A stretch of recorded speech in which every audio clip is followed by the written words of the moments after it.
नमस्कार, आप देख रहे हैं 10 न्यूज़। मेरा नाम है रंजन अभिषेक। अभी हम लोग मौजूद हैं नोएडा में। नोएडा में यहाँ इस क्षेत्र के गौतम बुद्ध नगर के अलग अलग क्षेत्र में काम करने वाले जो उद्यमी हैं वो तमाम उद्यमी यहाँ एकत्रित हुए थे NEA यानी नोएडा एंटरप्रेन्योरशिप एसोसिएशन के बैनर तले। और यहाँ सूबे के जो मंत्री हैं और इस ज़िले के प्रभारी भी हैं अपने पार्टी के संगठन के कुंवर ब्रजेश सिंह जी, तो वो मौजूद थे। साथ ही साथ यहाँ के स्थानीय सांसद डॉक्टर महेश शर्मा मौजूद थे और संगठन समेत सरकार के कई प्रतिनिधि भी यहाँ मौजूद थे। हमारे साथ कुछ यहाँ उद्यमी हैं जो अलग अलग क्षेत्र में कार्यरत हैं। संस्था में इनकी अहम भूमिका है। तो हम इस कार्यक्रम से संबंधित मंत्री जी ने जो आश्वासन दिया है उस आश्वासन के मद्देनज़र और साथ ही साथ क्या मूल समस्याएं हैं, इन तमाम चीज़ों पर बातचीत करेंगे। हमारे साथ हैं सुधीर श्रीवास्तव जी और ये सचिव वाइस प्रेसिडेंट उपाध्यक्ष हैं इस संगठन में यानी NEA में। सबसे पहले तो आपका बहुत स्वागत है 10 न्यूज़ में। सर, पहला सवाल हमारा यही है, बतौर उद्यमी सरकार आश्वासन कई बार देती है, ये कोई पहली बार नहीं है जब बातचीत करके आश्वासन दिया गया, पहले भी दिए गए हैं। लेकिन आज जो कुछ मंत्री जी ने कहा यहाँ से उन्होंने कई कड़क शब्दों के भी प्रयोग किए कि जो अधिकारी नीतियों के बीच में आएंगे उनको उनकी भाषा में जवाब दी जाएगी। तो क्या आप भरोसा जता पा रहे हैं कि शायद सही में उस पर कुछ कार्रवाई की जाएगी? भरोसा ना करने की कोई वजह दिखाई नहीं पड़ती है, क्योंकि जैसा कि आपने देखा अभी कुछ दिनों पहले यहाँ पर जो DLC महोदय थे उन्होंने किसी इंडस्ट्रीज़ के साथ में कुछ उगाही कह सकते हैं इस तरीके की एक्टिविटी करने की कोशिश की थी, दबाव बनाया था और उसके बाद में सरकार ने उनको यहाँ से बर्खास्त करके बाहर कर दिया। तो ये एक विश्वास अपने आप से बन जाता है कि हमारा जो सरकार का एक नियत है वो ये है कि यहाँ पे भय मुक्त वातावरण दिया जाए, यहाँ पर जो उद्यमी काम कर रहे हैं उनको पूरा संरक्षण दिया जाए, सपोर्ट दिया जाए और किसी तरह से भी उद्योगों को बढ़ावा देने के लिए जो भी इस तरीके के जो हर्डल्स हैं, जो भी इस तरीके से करप्ट अधिकारी हैं, उनको बाहर का रास्ता दिखाया जाए। और उन्होंने दिखाया तो भरोसा तो अपने आप से बनता है। एक अगला सवाल मेरा आपसे ये होगा, फिर और भी लोग हैं तो हम उनके पास पे पहुँचेंगे, कि जब भी बात की जाती है खास करके इस सरकार में जो अभी योगी के नेतृत्व में जो प्रदेश की सरकार है या मोदी के नेतृत्व में जो देश की सरकार है, इस सरकार में उद्यमिता के विकास, एक निजी व्यवसाय को लेकर जो है कई सारे बातचीत की जा रही है। कहा जा रहा है कि उन्हें प्रोत्साहित भी किया जा रहा है। एक बहुत अहम योजना है प्रदेश सरकार का वन डिस्ट्रिक्ट वन प्रोडक्ट, जिसकी बहुत चर्चा होती है, चाहे वो ग्लोबल इन्वेस्टर समिट में हो या अलग अलग प्लेटफॉर्म्स पर। तो मैं ये जानना चाहूँगा कि गौतम बुद्ध नगर में बतौर व्यापारी, बतौर उद्यमी वन डिस्ट्रिक्ट वन प्रोडक्ट का क्या असर आप देखते हैं या क्या संभावनाएं आपको नज़र आ रही हैं? देखिए, गौतम बुद्ध नगर की अगर बात की जाए स्पेशली तो यहाँ पर मिक्स इंडस्ट्रीज़ हैं। यहाँ पर ऑटोमोटिव के लिए भी काम करने वाले लोग हैं, गारमेंट्स के काम करने वाले लोग भी हैं, पैकेजिंग का बहुत बड़ा हब है हमारा गौतम बुद्ध नगर। तो इस तरीके से देखें, केवल गौतम बुद्ध नगर की बात करें तो वन डिस्ट्रिक्ट और वन प्रोडक्ट की जो बात है वो बेसिकली उन जगह पर है जहाँ पर कि ये जो विलुप्त होते जा रहे थे, वो जो रोज़गार थे वहाँ पे, जो प्रोडक्ट थे वो विलुप्त होते जा रहे थे। जैसे कि अगर हम बात करें मिर्ज़ापुर के पास जो भदोही पड़ता है, वहाँ पे कालीन का बहुत अच्छा बिजनेस था, लेकिन धीरे धीरे किल हो रहा था। बनारस में भी इसी तरीके से था। तो जहाँ पर जो उनकी एक आइडेंटिटी थी, जैसे अलीगढ़ की बात करें तो वहाँ पर ताला उद्योग बहुत ज़्यादा मतलब पूरे कहते हैं एक एग्जाम्पल के रूप में बोला जाता था कि यह अलीगढ़ का ताला। तो ये जो चीज़ें थी जहाँ पे विलुप्त हो रही उनको प्रमोट करना है उनको। इसका मतलब ये बिल्कुल भी नहीं है कि वन डिस्ट्रिक्ट का मतलब है कि बाकी का अगर एक प्रोडक्ट अगर गौतम बुद्ध नगर के लिए है तो बाकी प्रोडक्ट को बंद कर देंगे, ऐसा नहीं है। लेकिन हर डिस्ट्रिक्ट को उन्होंने प्रमोट करने के लिए वहाँ की जो एक, क्योंकि हर सबकी अपनी एक पहचान होती है। आप कहीं का भी देख लें, अगर हम फर्रुखाबाद की करें तो वहाँ पर आलू का बड़ा अच्छा प्रोडक्ट वहाँ पर बनते हैं। और तो ये हर जगह की एक खूबी होती है। हाथरस की बात करें, मतलब ये अपने आप में, आगरा की बात करें, वहाँ पर आप देखें कि वो लेदर वगैरह का बहुत अच्छा काम है।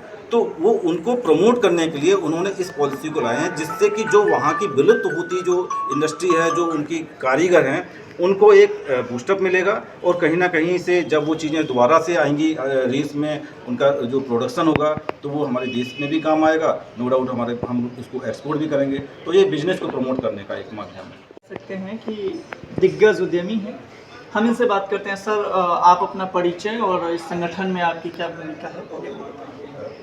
मेरा नाम शरद जैन है। मैं नोएडा एंटरप्रेन्योर एसोसिएशन से कोषाध्यक्ष के रूप में जुड़ा हुआ और पिछले 25 साल से जुड़ा हुआ। अब मेरा सवाल है आपसे शरद जी, आज के कार्यक्रम में आप रहे हैं, आपने सारी बातों को सुना है, लोगों ने, उद्यमियों ने कई सारी समस्याओं को सुना है। अगर हम एक बेसिक प्रॉब्लम की बात करें, जो आधारभूत समस्या है उद्यमियों के लिए गौतम बुद्ध नगर में, वो आप किसे देखते हैं? क्योंकि एक दो जो मैं थोड़ी सी बात कहूँ कि मीडिया में जो चर्चा में रहता है, कई बार क्या होता है कि जब भूखंड स्वीकृति हो जाती है और आप थोड़े बहुत भूखंड जब ले लेते हैं उद्यमी, जो छोटे मध्यम उद्यमी हैं, उसके बाद उनका व्यापार शुरू होने से पहले ही प्राधिकरण के द्वारा, अधिकारियों के द्वारा बिजली के बिल, पानी के बिल, इन तमाम चीज़ों को लेकर जो है कई बार समस्याएं होती रही हैं या लोग शिकायतें करते रहे हैं। तो अगर हम एक कोई सबसे आधारभूत समस्या आपसे समझना चाहें तो वो क्या है? देखिए, सबसे आधारभूत समस्या ये थी कि पिछली सरकारों का ध्यान औद्योगिक क्षेत्र की बजाय प्रॉपर्टी डीलिंग वाले क्षेत्र की तरफ हो गया था। आवश्यक allotment, multi storey allotment, office complex, ये सब डेवलप करने में लग गया था। इसलिए उद्योगों की तरफ ध्यान हटने से उद्योगों में समस्याएं उत्पन्न हो रही थी। जो आपने एक समस्या बताई बिजली के बिल वाली, होता क्या है, कोई उद्यमी अपना प्लॉट बेच के जाता है, वो जब बेचता है तो बिजली विभाग से उसको नए आदमी को ट्रांसफ़र करने से पहले एनओसी लेना पड़ता है। एनओसी, नो ड्यूज देने का मतलब है उन पर कोई ड्यू नहीं है।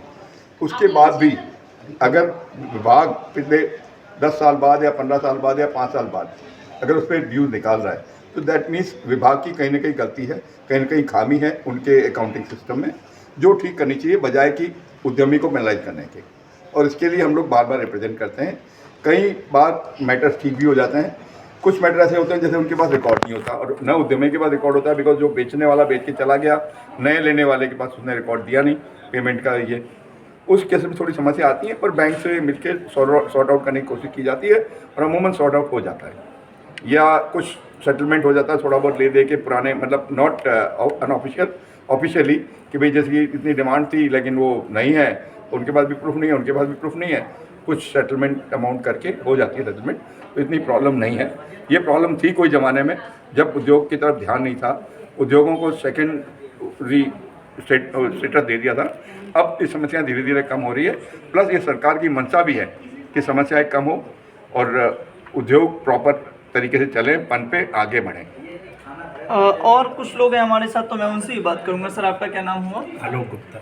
आलोक जी, मैं आपसे पहले ये समझना चाहूँगा कि आज भी इस बात की चर्चा की गई और बराबर चर्चा की जा रही है कि 2017 से पहले, 2017 के बाद फेस बदल गया। लोग कहते हैं कि पहले और अब में क्या है कि अब उद्यमी के हिसाब से, उद्यम के हिसाब से अनुकूलित वातावरण जो है वो शासन और प्रशासन के द्वारा दी जा रही है, ऐसा दावा किया जाता है। कितनी सच्चाई है इस दावे में? सर, ये दावा पूर्णतः सच्चा है। बेसिकली उद्योग के लिए सबसे ज़रूरी है भयमुक्त वातावरण, और भयमुक्त वातावरण आप लोग भी जानते हैं, आप मीडिया से जुड़े हैं और हम लोग इंडस्ट्री से जुड़े हुए जानते हैं कि पहले इंडस्ट्री चलाना यहाँ बहुत मुश्किल काम था। हर आदमी का दखल था, अधिकारी का भी और गैर अधिकारी का भी। हमको जो है वो फिरौती के लिए लेटर आते थे, हमारे को ये धमकी आती थी कि अब आपकी बिल्डिंग कंस्ट्रक्शन करना है तो ये ठेकेदार करेगा, आपका ट्रांसपोर्टेशन करना है तो ये ठेकेदार करेगा। क्यों? वो सब्सिडाइज रेट पे हमसे चार्ज करते थे और उसके बदले में हमारी इंडस्ट्री को नुकसान पहुंचाते थे। तो हम उन परिस्थितियों से आज बिल्कुल दूर हैं। आज हमारे को किसी तरह का भय नहीं है, हमारे पास कोई फिरौती की चिट्ठी नहीं आती है, हमारे को किसी ठेकेदार कॉन्ट्रैक्टर के ऊपर से दबाव नहीं आता है कि आप काम हमसे कराइए या लेबर हमारी रहेगी या स्क्रैप हम उठाएंगे। तो ये भयमुक्त वातावरण, शाम को हम 9 बजे 10 बजे अपनी शिफ्ट बंद करके जब घर जाते हैं तो हम बेफिक्र होकर घर जाते हैं, ना कि पहले ये होता था कि 5 बजे फैक्ट्री बंद करके निकल जाओ चाहे प्रोडक्शन हो या ना हो। तो वो वातावरण की जो तब्दीली है, जो लॉ एंड ऑर्डर यहाँ पे सुधार हुआ है, वो सर्वविदित है। उसके लिए मेरे को कहने की जरूरत नहीं है, वो हर आदमी जानता है, इवन जो इंडस्ट्रियलिस्ट है वो भी जानता है, जो रेजिडेंट है वो भी जानता है। तो उसमें बहुत सुधार है। ठीक है आलोक जी। आपका सर क्या नाम हो? सुशील जी, अभी आपने बाकी मेहमानों से भी हमारी बातचीत थोड़ी तो आपने सुना है। मेरा एक सवाल आपसे यही है कि नोएडा में, गौतम बुद्ध नगर में कई विकास कार्य तो किए ही गए हैं। एक्सप्रेसवे की बात हो, एयरपोर्ट की बात हो, या फिर कई park, paddle park, medical park, और इन चीज़ों पर भी प्राधिकरण लगातार काम कर रही है। तो क्या आपको लग रहा है कि उत्तर प्रदेश का जो विंडो सिटी कहा जाता है गौतम बुद्ध नगर और ख़ास करके नोएडा, आने वाले समय में वैश्विक पटल पर एक अपनी अलग पहचान बनाएगा? और दूसरा सवाल, इसका दूसरा हिस्सा ये है कि शहर को स्वच्छ बनाने के लिए भी लगातार प्रयास किए जा रहे हैं। एक उद्यमी होने के नाते, एक जिम्मेदार नागरिक होने के नाते क्या आपको लगता है कि आने वाले समय में इस दिशा में जितने कार्य किए जा रहे हैं वो पर्याप्त हैं और नोएडा स्वास्थ्य के लिहाज से भी, उद्यमिता के लिहाज से भी, सुरक्षा के लिहाज से भी, कानून व्यवस्था के लिहाज से भी वैश्विक पटल पर अपनी छवि बना सकेगा? देखो, ये तो आपको भी पता है कि जब हम दिल्ली से या नोएडा से बाहर निकलते हैं और जैसे ही हम नोएडा में एंटर करते हैं तो हमें यहाँ आते ही लगता है कि हम नोएडा में एंट्री की है। तो उससे ही पता चल जाता है कि हम मतलब एक बड़ी स्वच्छ जगह पे आ गए हैं। यहाँ की रोड्स इंडस्ट्रियल सेक्टर की रोड, और आप दिल्ली में जाके इंडस्ट्रियल सेक्टर की रोड देखें, ज़मीन आसमान का। वहाँ इतने बड़े बड़े गड्ढे हैं। यहाँ रेजिडेंशियल की रोड नहीं, इंडस्ट्री की भी रोड्स बहुत बढ़िया हैं। और जो आपने बोला विश्व पटल की बात, तो नोएडा ऑलरेडी विश्व पटल पे आ चुका है। अब तो जो यहाँ पर एयरपोर्ट आ रहा है या और फिल्म सिटी और ये सब चीज़ों की जो डेवलपमेंट चल रही है, इससे मैं समझता हूँ कि ये सबसे आगे निकल जाए। मतलब नोएडा विश्व पटल में आने के बाद अपना नाम जो है बहुत आगे लेके जाए। ये अगर ये सरकारी ढंग से जो सरकार जिस सोच से चल रही है, और जो सरकारी कर्मचारी हैं, जो अभी विपिन मल्लन जी ने भी बोला हमारे प्रेसिडेंट सर ने, कि सिर्फ वो लोग एक ऑब्स्टेकल बने हुए हैं सरकारी कर्मचारी, वो अगर अपने विचार सुधार लें या वो भ्रष्टाचार मुक्त होकर काम करें तो नोएडा बहुत आगे जा सकता है। नोएडा में बहुत क्षमता है। टेन न्यूज़ से बात करने के लिए सुधीर जी आपका बहुत धन्यवाद। आपका भी सर धन्यवाद। अभी हम लोग यहीं NEA में मौजूद हैं। हमने अलग अलग उद्यमियों से बातचीत की, और अगर हम ज़िले की बात करें, प्रशासन की बात करें, तो मंच से जो मंत्री थे मौजूद, यहाँ स्थानीय सांसद थे और जो प्रतिनिधि थे, उन्होंने आश्वासन दिया है कि ज़िले में हम लगातार व्यापारियों के लिए और उद्यमियों के लिए एक अनुकूलित वातावरण बनाने का प्रयास करेंगे। अब देख रहे हैं 10 न्यूज़, रंजन अभिषेक, नोएडा।